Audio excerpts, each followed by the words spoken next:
बिस्मिल्लाहिर्रहमानिर्रहीम। आज हमारी एग्जांपल है y derivative is equal to x y plus y square where y of 0 is equal to 1. This is x naught the value which is given initial value which is given to us and this is y naught the value which is given to us as the result of x naught.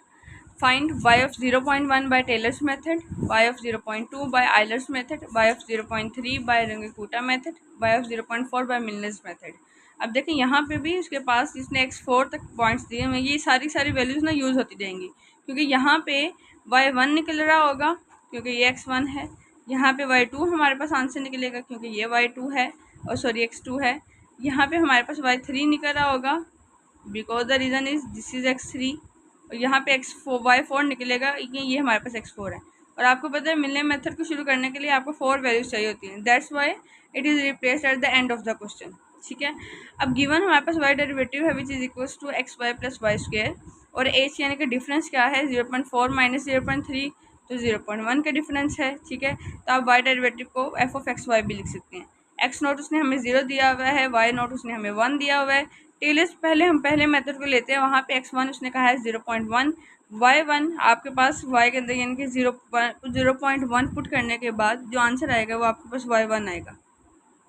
Taylor का formula लगाएंगे तो आ गया y1 equals to y naught plus h over 1 factorial y naught derivative plus h square over 2 factorial y naught derivative double derivative plus h cube over 3 factorial y naught triple derivative and up to so on. ये चलेंगी चीज़ें, लेकिन इसने उसमें हमें उसने क्या कहा है कि 3 वैल्यूज तक हमारे पास है, इवन कि आप इसको 4th डेरिवेटिव तक भी लेके जा सकते हैं, इट्स अप टू यू। मैंने यहाँ तक स्टॉप किया इसको। अब इसका वाई नॉट डेरिवेटिव का मतलब है कि आप फंक्शन के अंदर पहले इसका डेरिवेटिव लें, उसके अंदर फिर वाई नॉट की वैल्यू पुट कर दें। ठीक है, फिर फंक्शन का डबल डेरिवेटिव ले, उसके अंदर वाई नॉट की वैल्यू पुट कर दें। फंक्शन का ट्रिपल डेरिवेटिव ले, उसके अंदर वाई नॉट की वैल्यू पुट कर दें, तो वो आ जाएगा y naught triple derivative, y naught double derivative, y naught single derivative and y naught respectively. तो y है आपके पास, y डेरिवेटिव दिया हुआ है, y नोट डेरिवेटिव निकालना है। ठीक है, तो मैंने क्या किया, इसी डेरिवेटिव के अंदर मैंने ले लिया अपनी वैल्यूज़ पुट कर दी x नोट वाली। ठीक है, y नोट वाली पुट कर दी और x नोट वाली पुट कर दी, मेरे पास y नोट डेरिवेटिव का फर्स्ट वैल्यू आ गई 1, राइट। अब इसी y का, क्योंकि ये सिंगल डेरिवेटिव दिया हुआ है, इसका एक और डेरिवेटिव लूँगी तो ये डबल डेरिवेटिव बन जाएगा। मैंने डबल डेरिवेटिव ले लिया, लेकिन मुझे सिंपल डबल डेरिवेटिव नहीं चाहिए, मुझे y नोट की फॉर्म में डबल डेरिवेटिव चाहिए। तो मैं यहाँ पे जहाँ पे y है वहाँ पे y नोट पुट करके y नोट की वैल्यू पुट कर दूँगी। तो मैंने y नोट की वैल्यू पुट की, मेरे पास y नोट के डबल डेरिवेटिव का आंसर आ गया 3। लाइक मैं ट्रिपल डेरिवेटिव लूँगी। ठीक है, उसके अंदर y के जहाँ पे y नोट पुट करूँगी और अपनी वैल्यूज़ पुट करूँगी, मेरे पास y नोट ट्रिपल डेरिवेटिव आ गया आंसर 1। अब जो हमारे पास टेलर फॉर्मूला था इक्वेशन 1, उसमें लिखा y1 इक्वल्स टू 1 प्लस 0.1, यानी कि ये है y नोट का सिंगल डेरिवेटिव, y नोट का डबल डेरिवेटिव, y नोट का ट्रिपल डेरिवेटिव, सॉरी ये वैल्यूज़। ठीक है, ये h है और divided by 1 factorial 2 factorial 3 factorial, इसको सिंप्लीफाई किया, आंसर आ गया मेरे पास y1 का 1.1167, एक वैल्यू निकल आई। अब आइलर फॉर्मूला में उसने कहा है कि y2 निकालें आप और x2 उसने 0.2 दिया हुआ है। देखें x नोट उसने दिया हुआ था, y नोट भी उसने दिया हुआ था, x1 भी दिया हुआ था, y1 अभी हमने टेलर सीरीज से निकाल लिया। ठीक है, इसके लिए अब आप देखें आइलर फार्मूला को शुरू करने के लिए कम से कम आपके पास 2 वैल्यूज़ चाहिए होती हैं। फॉर्मूला क्या होता है, yn+1 yn और f of x n y n, ये होता है yn+1 equals to yn plus h of f of x n y n. तो आपने y2 निकालना है। ठीक है, तो इसका मतलब यहाँ पे 1 पुट करेंगे n की जगह पे, फिर ही 1 + 1 2 बनेगा, यहाँ पे y1 आ जाएगा, यहाँ पे भी 1, यहाँ पे भी 1। मेरे पास जो वैल्यूज़ थी y1 की वो लिखिए। अच्छा, एज तो हमारे पास डिफरेंस है ना, f ऑफ x1 y1 का क्या मतलब है, उसने आपको f ऑफ एक्स वाई उसने दिया हुआ है आपको। ठीक है, वो जो आपने को उसने फंक्शन दिया हुआ है उसके अंदर x की जहाँ पे x1 की वैल्यू पुट कर दें, y की जहाँ पे y1 की वैल्यू पुट कर दें, फिर आपके पास ये चीज़ तो ठीक, और उसकी हमने वैल्यू का आंसर y2 0.56।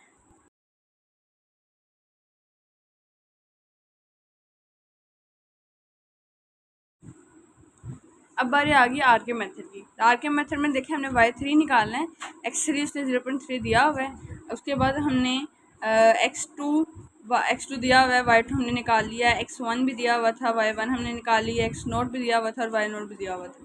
ये हमारे पास वैल्यूज ऑलरेडी मौजूद हैं। ठीक है। y3 के लिए उसने कहा है कि आप पहले क्या करें, y derivative of F of x, ये उसने हमें वैल्यूज दी हुई है। ठीक है, y3 क्या होता है, y3 होता है y2 प्लस डेल वाई।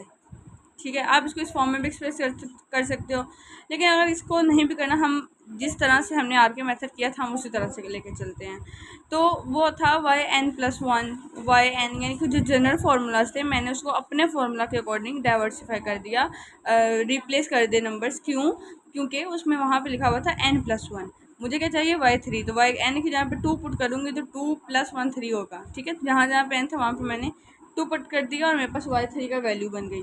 मैंने आपको ये भी बताया था, अगर उसने आपको ये ना बताया हो कि आर के मेथड को आपने कौन से ऑर्डर का करना है, तो यूजली हम क्या करते हैं, आर के मेथड ऑफ ऑर्डर 4, तो हमने k1 की वैल्यू निकाल लगाई। और अब एफ ऑफ x2 y2 कैसे आएगा, एफ ऑफ एक्स वाई के अंदर आप x की जहाँ पे x2 की वैल्यू और y की जहाँ पे y2 की वैल्यू पुट कर दें तो ये बन जाएगा एफ ऑफ x2 y2। ठीक है, मैंने वो फंक्शन लिखा, ठीक है, और अपनी वैल्यूज पुट की।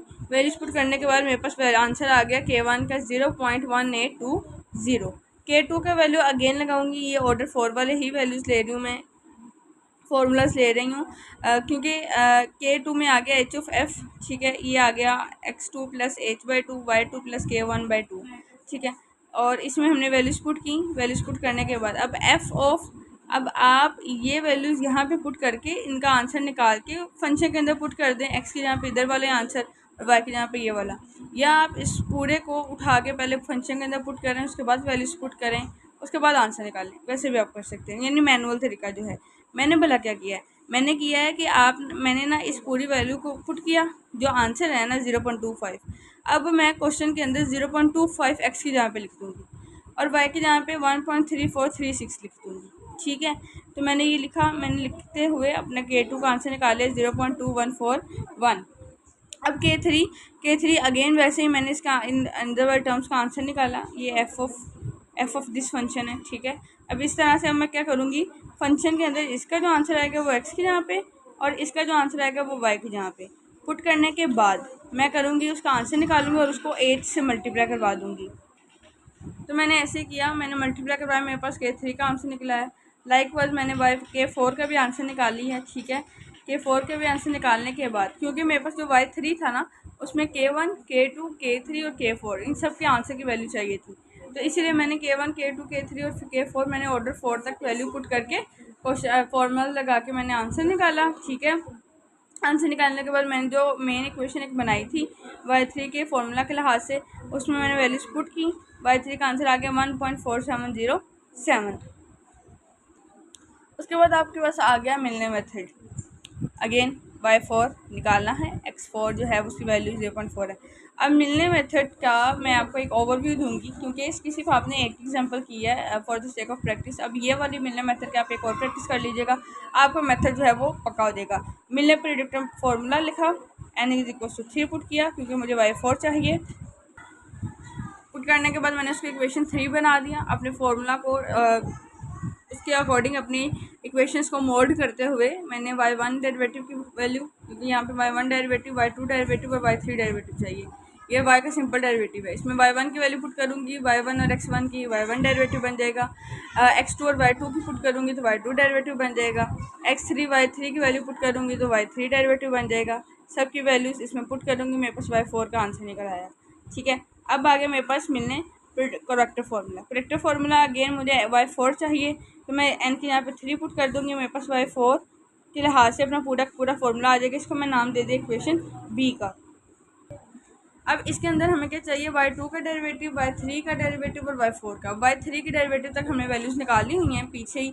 ठीक है, अब y4 के डेरिवेटिव ले लेते हैं, उसमें x फंक्शन के अंदर x4 और y4 की वैल्यू पुट करेंगे तो y4 का डेरिवेटिव आ जाएगा, आपके पास उसका आंसर आया। अभी सारी क्वेश्चन सारी वैल्यूज़ इक्वेशन बी में पुट करेंगे। इक्वेशन बी में पुट करने के बाद मेरे पास y4 का आंसर आ गया 1.7944। अब देखें y4 का जो आंसर है ना 1.7944, ये आया आपके पास करेक्टर फार्मूला। ठीक है, और आपके पास प्रेडिक्टर फार्मूला का आंसर आया है 1.8114। क्या है, 1.8114। ठीक है, अब इसको किस तरह से करेंगे, देखिए y4 का ये इतनी करीब नहीं है, देर इज़ अ डिफरेंस। ये 7944 है, ये 8114 है, ये 80 होता तो काफ़ी ज़्यादा करीब होना था। ये आगे y4 इक्वल्स टू 1.7944, y4 के डेरिवेटिव ले लेते ताकि हम करेक्टर फार्मूला में इसको पुट कर सकें। ये वाली हम यूज़ करेंगे, ठीक है, करेक्टर फार्मूला वाली ये वाली यूज़ करेंगे, ठीक है। उसमें मैंने पुट कर दिया। वैल्यूज पुट करने के बाद मेरे पास y4 की वैल्यू आ गई करेक्टर फार्मूला के अकॉर्डिंग 1.7917। करेक्टर फार्मूला में देखिए हमने कहा था कि जो इंटरवल लिया था 0 से 2 तक, तो 2 वैल्यूज तक कंसाइड हो गया है। तो इट्स मीन कि अब हमारा ये आंसर जो है वो कंफर्म हो गया 1.7917। अब नेक्स्ट वीडियो में हम करेंगे Adams predictor and character method, उसका नोट करेंगे जिसको आदम बेशफोर्ड मेथड भी बोलते हैं, और फिर उसके बाद उसकी एग्जांपल करेंगे।